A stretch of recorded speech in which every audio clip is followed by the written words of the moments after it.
नमस्कार दोस्तों, मैं अनुज स्वागत करता हूं द साइंटिफिक हिंदू पे। आज हमारे साथ हैं दिवाकराचार्य महाराज जी। इनके बारे में मुझे बताने की ज़रूरत नहीं, आप लोगों ने इनके बारे में काफ़ी देखा होगा और काफ़ी सुना भी होगा। काफ़ी अयोध्या के बड़े संतों में इनकी गिनती भी होती है। आइए इनसे जानते हैं कि आज इन्होंने अखिलेश यादव और उनके जो समर्थक है उनकी श्रद्धांजलि जो है सरयू नदी में दी है। तो क्या कारण है, क्यों ऐसा किया गया है, आइए इन्हीं लोगों से जानते हैं। क्योंकि एक बहुत बड़ी खबर बन गई है। उत्तर प्रदेश के एक बड़े नेता हैं, वो पूर्व मुख्यमंत्री रह चुके हैं, उनकी श्रद्धांजलि देने का क्या मतलब था, आइए महाराज जी से जानते हैं। महाराज जी, सबसे पहले तो स्वागत है आपका। बहुत बहुत धन्यवाद। आपके साइंटिफिक के सभी दर्शकों को बहुत बहुत साधुवाद। अयोध्या से मैं दिवाकराचार्य महाराज आप सभी लोगों को ढेर सारी शुभकामनाएं प्रस्तुत करता हूं। अभी आप बोल रहे थे कि श्रीमान अखिलेश यादव जी निरंतर सनातन पर कुचक्र करने का जो काम किया जा रहा था वो समाजवादी पार्टी के ही नेतृत्व में किया जा रहा था। स्वामी प्रसाद मौर्य समाजवादी पार्टी को ज्वाइन करते हैं और स्वामी प्रसाद मौर्य को तत्काल राष्ट्रीय सचिव बना दिया जाता है। बावजूद इसके कि समाजवादी पार्टी में अनेकों कार्यकर्ता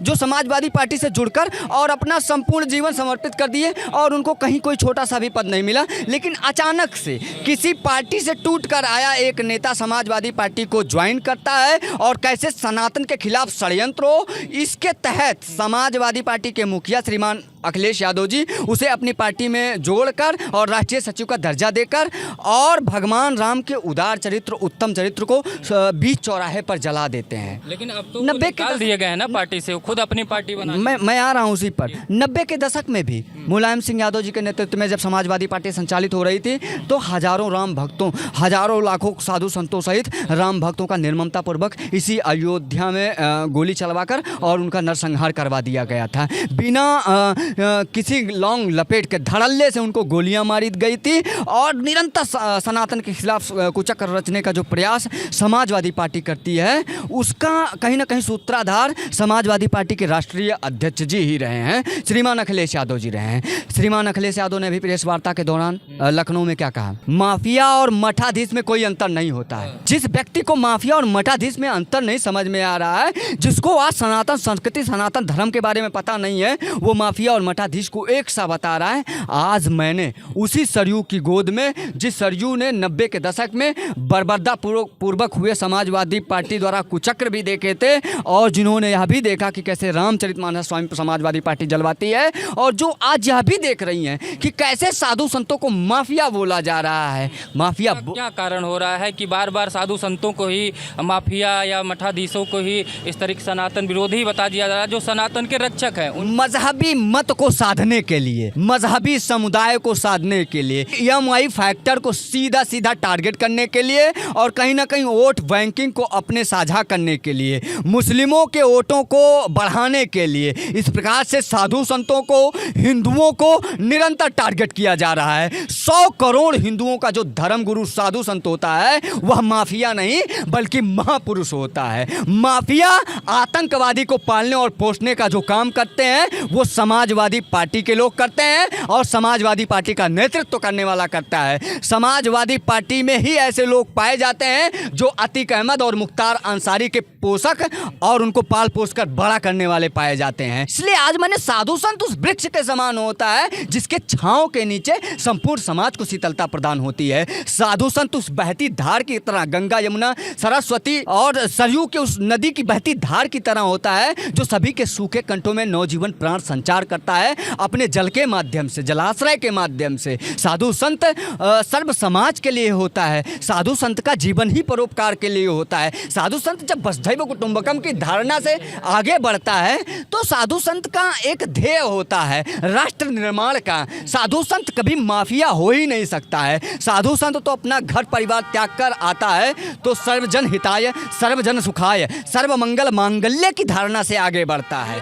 अभी जो आप लोगों ने घटना देखी होगी कि राम मंदिर में एक बालिका जो है वहाँ पे काम करती थी, दलित लड़की थी, उसके साथ कुछ लोगों ने दुष्कर्म कर दिया था। तो जो ये विपक्षी लोग हैं ये बार बार साधु संतों, महंतों के ऊपर आरोप लगा रहे हैं, मनुवादियों के ऊपर आरोप लगा रहे हैं। लेकिन जब भदरसा कांड में या मिल्कीपुर कांड में दलित बच्ची के साथ रेप होता है तो वहाँ पे DNA टेस्ट की मांग कर दिया जाता है। ऐसा क्यों? आप लोगों को बार बार यानी कि सनातन को ही टारगेट करना उनका मुख्य लक्ष्य। देखिए, एक बात आप बड़े स्पष्ट रूप से ये जान लीजिए कि गैर भारतीय जनता पार्टी के जहाँ भी कैंडिडेट जीते हैं, वो फिर अयोध्या हो, बस्ती हो या अन्य 36 लोकसभा सीटें जो समाजवादी पार्टी ने जीते हैं, वहाँ का आप वाइवा कर लीजिए, वहाँ आप सर्च कर लीजिए, वहाँ का विश्लेषण कर लीजिए। सीधे तौर पर वहाँ दुष्कर्म बढ़ गए हैं, अपराध बढ़ गए हैं, लूटपाट बढ़ गई हैं, हत्याएं बढ़ गई हैं। और उन्हीं जनपदों में से एक जनपद अब अयोध्या में जिस तरीके से सिलसिलेवार तरीके से दुष्कर्म हो रहे हैं और यहाँ अधिकारियों कर्मचारियों के ऊपर कहीं ना कहीं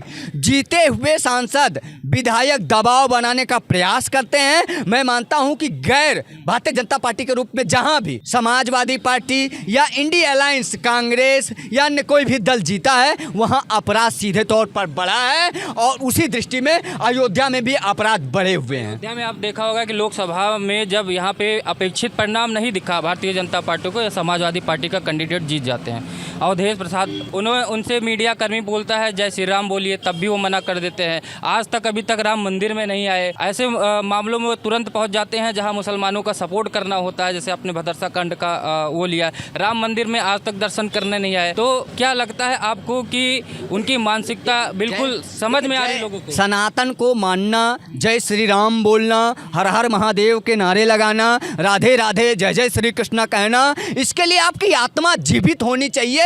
मुर्दे कभी जय श्री राम नहीं बोलते हैं, मुर्दे कभी जय श्री राम नहीं बोलते हैं। जिसने स्वयं ही अपने आत्मा की हत्या कर ली हो, उससे आप अपेक्षा रखेंगे कि वो जय श्री कृष्णा और राधे राधे बोलेगा? जिसने अपने आप को ही मार लिया हो, जिसके अंदर न संस्कृति जीवित हो, न संस्कार जीवित हो, न राष्ट्र के लिए समर्पण भावना जीवित हो, उसे आप अपेक्षा करेंगे कि वो हर हर महादेव और जय जय श्री राम के नारे बोले? ये मात्र कपोल कल्पना है कि समाजवादी पार्टी से जीता हुआ कोई कैंडिडेट, फिर वो चाहे अवधेश पासी साहब हो चाहे अखिलेश यादव साहब हो, अवधेश पासी साहब ने जय श्री राम नहीं बोला।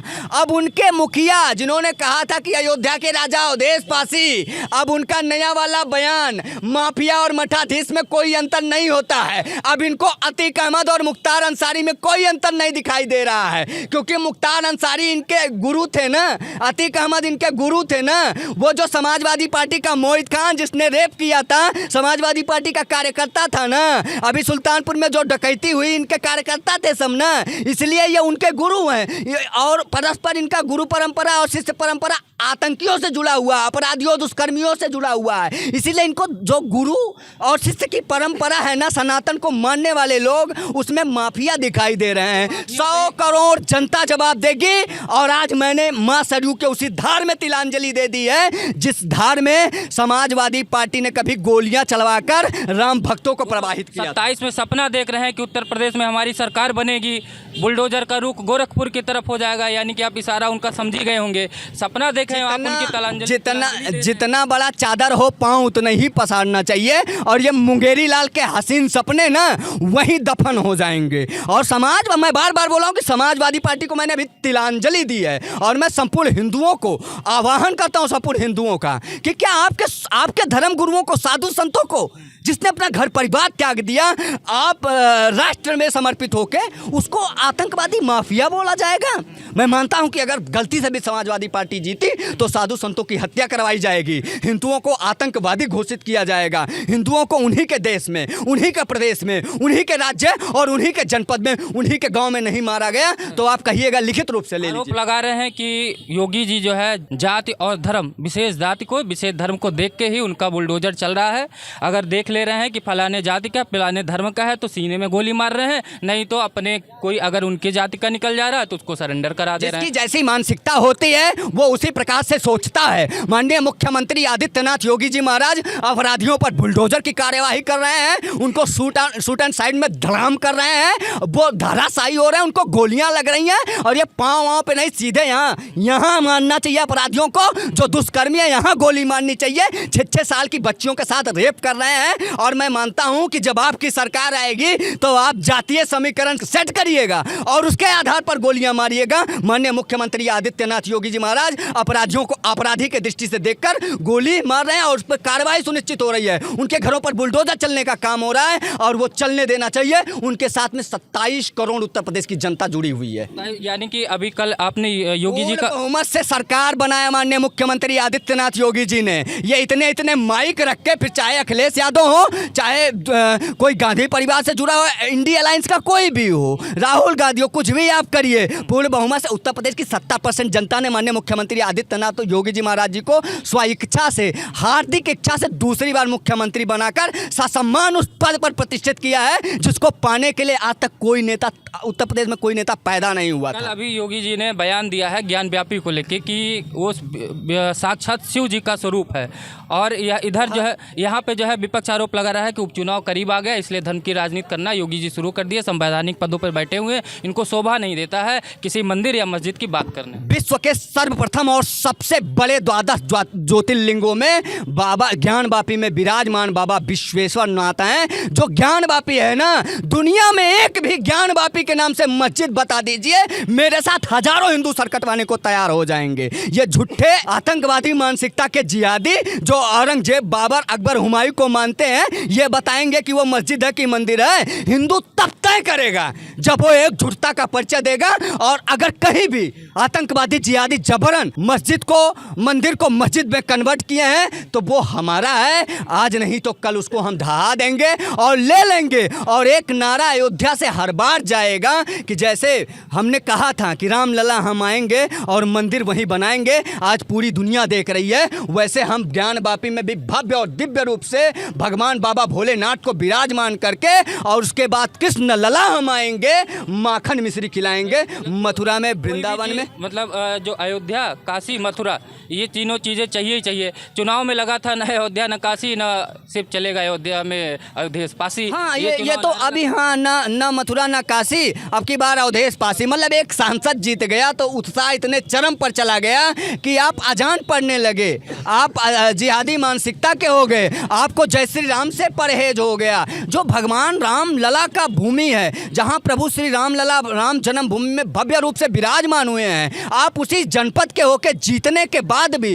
प्रभु श्री राम लला को स्वयं को समर्पित करने नहीं गए, उनको आभार प्रकट करने नहीं गए। और यहाँ लाखों और करोड़ों की संख्या में, अभी आज मैं खुद राम मंदिर में लाइन लगा के दर्शन करके आया हूँ, और मेरे आगे रहे होंगे कम से कम 50,000 लोग उस बीच में, और आप जो है सांसद होने के बाद भी वहाँ नहीं गए। आप अजान पढ़ रहे हैं, मस्जिदों पर जा रहे हैं, कब्रिस्तान में जा रहे हैं, कब्र पर चादर चढ़ा रहे हैं, अल्लाहू अकबर कर रहे हैं। ये जय श्री राम की भूमि है, यहाँ श्री राम लला चलते हैं और श्री राम लला ही चलेंगे। अभी आप लोगों ने देखा होगा मेरठ का कांड, गाजियाबाद का कांड, कि जूस में पेशाब मिला के लोगों को पिला दिया जा रहा है, सब्जी में पेशाब डाल दिया जा रहा है, थूक लगा के मसाज किया जा रहा है, थूक डाल के रोटी दी जा रही है।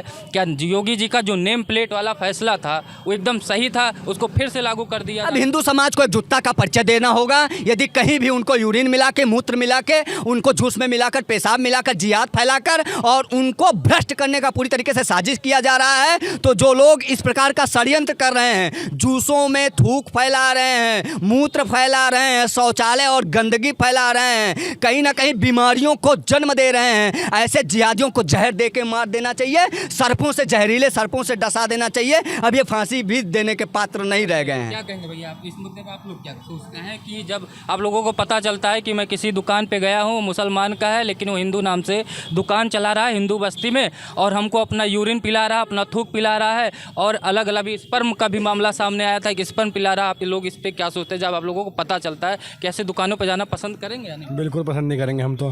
हिंदू है, चाहे हिंदू हो चाहे मुस्लिम हो, अगर सही काम कर रहा है तो कोई दिक्कत नहीं है, लेकिन मुस्लिम हो के थूक रहा है, पेशाब कर रहा है, कभी कुछ कर रहा है तो गलत है ना ये चीज़ तो।